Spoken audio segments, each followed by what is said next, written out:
como se fosse essencial para você viver nessa nossa frente 3 de física. Nós vamos usar U igual a R vezes I o tempo inteiro e vamos dizer assim, até o final do ano, inclusive. Beleza? Tem uma propriedade gráfica, levando em consideração que U e I são grandezas diretamente proporcionais para um resistor ôhmico. O gráfico de um resistor ôhmico vai ser sempre uma reta inclinada com direção para passar pelo zero aqui, ó, certo? Não esquece disso. O gráfico nesse estilo identifica um resistor ôhmico, cuja resistência pode ser a tangente do ângulo que ele faz com a horizontal, a propriedade gráfica. A segunda lei é a lei da resistividade elétrica, que fala sobre a influência do material do qual o resistor é feito e das suas condições geométricas, né? Será que dois resistores de um mesmo material com dimensões diferentes vão oferecer a mesma resistência? Na verdade é o seguinte, a resistência de um resistor é diretamente proporcional ao seu comprimento e inversamente proporcional à sua área de secção transversal. É mais ou menos falando o seguinte, para dois resistores de mesmo tamanho, de mesmo comprimento e mesmo material, o mais fino oferece maior resistência. Para dois resistores de mesmo material, de comprimentos diferentes, mas espessuras iguais, o mais longo oferece resistência maior. E essa constante de proporcionalidade a gente chama de resistividade elétrica, representado por essa letrinha grega aqui, ó, que é o Rho minúsculo. Também é uma fórmula importante, você tem que assimilar essa relação. E a consequência disso é que você pode considerar que condutores têm resistências baixas, porque permitem a corrente passar, vai fazer pouco efeito Joule, e isolantes têm resistência mais alta. A resistência de um isolante é tão alta, pessoal, que você pensa bem, um pedaço de madeira sendo percorrido por corrente. Como o pedaço de madeira tem uma resistividade muito alta, ele vai oferecer resistência alta também e vai fazer muito efeito Joule. Então, normalmente, um pedaço de madeira não conduz eletricidade, mas se você submetê-lo a uma DDP, ele vai pegar fogo, de tanto efeito Joule que ele vai fazer. Bora para o exercício. O primeiro exercício, pessoal, lá na página 87, ele traz dois desenhos. Eu desenhei um debaixo do outro aqui, mas aí na apostila vocês estão um do lado do outro. Um resistor ligado a uma pilha de 1,5 V, isso é a DDP da pilha. E o mesmo resistor, logo em seguida, ligado numa bateria de 12 volts. Essa é a DDP da bateria. Não vamos esquecer, volt é a unidade de DDP, de tensão elétrica. Bom, o enunciado diz o seguinte, nas figuras abaixo, um resistor ôhmico, olha a informação importantíssima, o resistor é ôhmico, o que significa que sua resistência é constante, né? Sendo ele ligado numa pilha de 1,5 volt ou numa DDP de 12 volts, sua resistência vai ser a mesma. O que vai mudar em decorrência da mudança da DDP vai ser a corrente. E essa mudança é proporcional, viu? Está ligado a uma bateria. Cada uma delas apresenta tensão elétrica diferente. Na letra A, pessoal, ele quer que a gente calcule o valor da resistência elétrica, sabendo que a corrente que atravessa o resistor é de meio ampere. Então, vamos lá. A primeira lei de Ohm, U igual a R vezes I, a gente tem a DDP, U vai representar DDP para a gente, viu, pessoal? Vamos guardar isso aí, tá? DDP é representado por U, 1,5 volt, resistência eu não tenho, e a corrente ele diz para mim que é meio. Passei dividindo, achei que a resistência é 3 ohms. Olha só,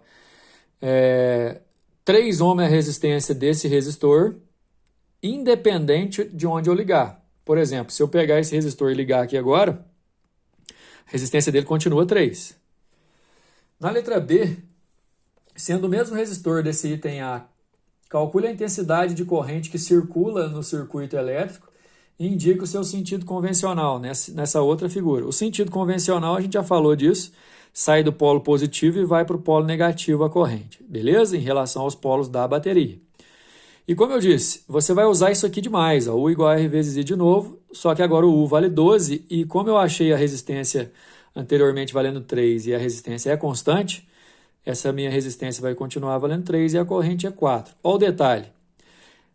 Dessa primeira situação para a segunda, a resistência, a DDP multiplicou por 8. Como o resistor é constante, a corrente também multiplicou por 8, porque antes era meio e agora vale 4. O exercício número 2 é muito bom e muito interessante, também serve como alerta para quem tem dúvida em relação ao perigo de choque e tudo mais. Com descarga elétrica a gente não brinca e os perigos principais são parada cardíaca e queimaduras, né? Parada cardíaca porque o nosso coração recebe pulsos elétricos e um pulso elétrico externo pode influenciar. E queimaduras porque o nosso corpo oferece resistência, alta resistência inclusive para corrente e pode fazer muito efeito Joule e a gente se queimar, né? Acontece que aí na tabela a gente tem faixa de intensidade da corrente e algum dano biológico que ela pode causar, certo? Para medir a intensidade da corrente elétrica a que uma pessoa fica submetida, deve-se dividir a diferença de potencial pela resistência elétrica. Isso aqui está explicando o que você tem que fazer. Para falar a verdade, a gente não precisava disso. Assinale a opção que indica a consequência para uma pessoa que tem uma resistência elétrica de 2.000 ohms e fica submetida a uma DDP de 100 volts. Gente, vamos lembrar muito dessa questão de unidade de medida. Ohms, resistência, volt, DDP. U é igual a R vezes I de novo. DDP é 20, resistência é 2.000. Passei para lá dividindo, achei uma corrente de 0,05 ampere que está nesse intervalo aqui. E aí o perigo de uma corrente nesse nível, que vale ali os seus 50 miliamperes, pode ser uma parada respiratória, letra B. Bora lá, exercício número 3 do Enem 2017. Olha só, isso aí cai muito no Enem, viu, pessoal?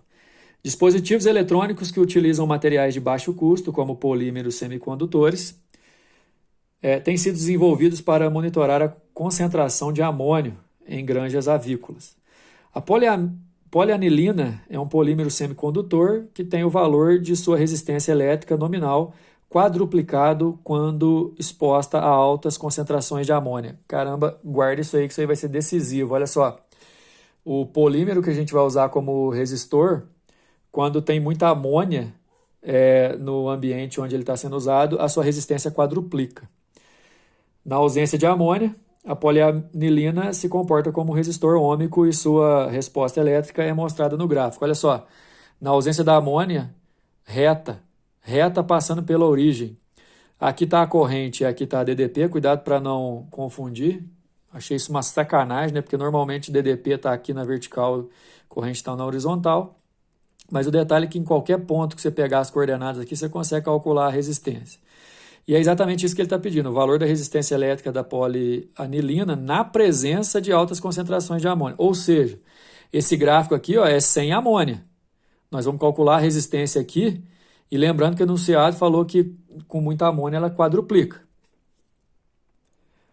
Pessoal, para fazer o cálculo eu escolhi esse ponto aqui. Você poderia ter escolhido qualquer um outro, já que é um resistor ôhmico. Nesse caso, a DDP aqui vale 2 volts e a corrente 4 vezes 10 a menos 6. Olha a unidade aí, esse é o microampere. U é igual a R vezes I. A gente está usando isso de novo, terceiro exercício, a gente está usando isso terceira vez.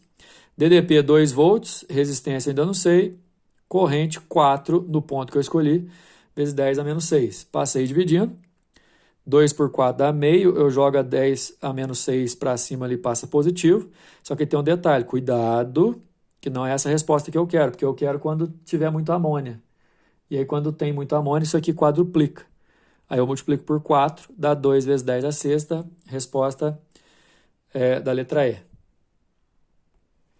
Finalizando aí, pessoal, esse é o exercício número 4, inclusive no enunciado do exercício número 4 tem toda uma explicação sobre a segunda lei, tem um desenho, tem a fórmula, e depois ele diz o seguinte: um fio de níquel cromo tem 5 metros de comprimento e 1 vezes 10 a menos 6 metro quadrado de seção transversal. Aplicando-se uma tensão de 22 volts em seus extremos, a corrente elétrica que o atravessa fica com uma intensidade de 4 amperes. Então, beleza. Percorrido por uma corrente submetido a uma DDP de 22, ele é percorrido por uma corrente de 4 amperes. Aí a questão é a seguinte, a letra A pede para a gente achar o valor dessa resistência. De novo, U igual a R vezes I. Esse exercício é ótimo porque ele fala das duas leis. A gente vai usar a primeira lei para uma DDP de 22 volts, uma corrente de 4, dividiu ali, achou a resistência. E a segunda lei, com esse valor de resistência, ó, esse R vale 5,5, comprimento 5 metros dado no enunciado e área 1 vezes 10 a menos 6 também dado no enunciado. Aí a gente acabou achando a constante de resistividade, que é o que o exercício está pedindo, dessa liga de níquel-cromo. Então, multipliquei cruzado aqui, ó, deu 5,5 vezes 10 a menos 6, e esse 5 aqui eu passei dividindo, 1,1 vezes 10 a menos 6. Essa é a resistividade. Próxima aula a gente vai falar sobre associação de resistores, beleza? Até mais!